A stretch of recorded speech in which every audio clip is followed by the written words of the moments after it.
Honorable Sajith Premadasa, you have 30 minutes.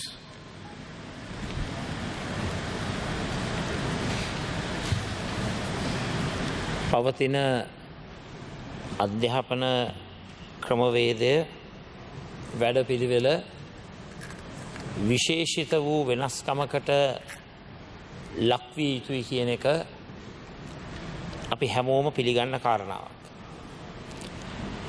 අපේ රටේ අධ්‍යාපන ක්‍රමවේදය තුළින් ගෝලීය පුරවැසියා නිර්මාණය වෙනවා. වටිනාකමකින් සතු ජාත්‍යන්තර ශ්‍රම වෙළඳපොලේ ඉල්ලුමට සැපයුම ලබා දෙන අධ්‍යාපන ක්‍රමයක අවශ්‍යතාවය අපි හැමෝම හඳුනාගෙන තිබෙනවා.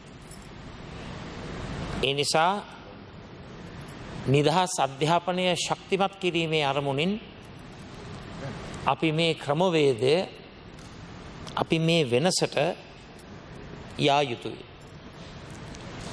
දරුවෙකුගේ මොලේ වර්ධනය 70%ක් සිද්ධ වෙන්නේ ඉපදුණු මොහොතේ සිට අවුරුදු 5 දක්වා.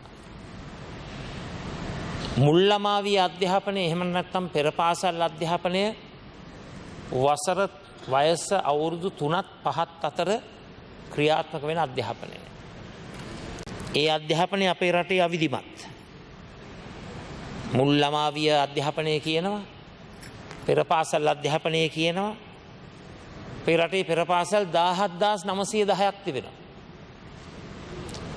හැබැයි මොලේ වර්ධනය 70%ක් සිදු වෙන කාලවකවානුවේ, ඒ කියන්නේ ඉපදුණු මොහොතේ සිට වයස අවුරුදු 5 දක්වා අපේ රටේ තිබෙන්නේ අවිධිමත් පෙර පාසල් අධ්‍යාපන ක්‍රමයක්.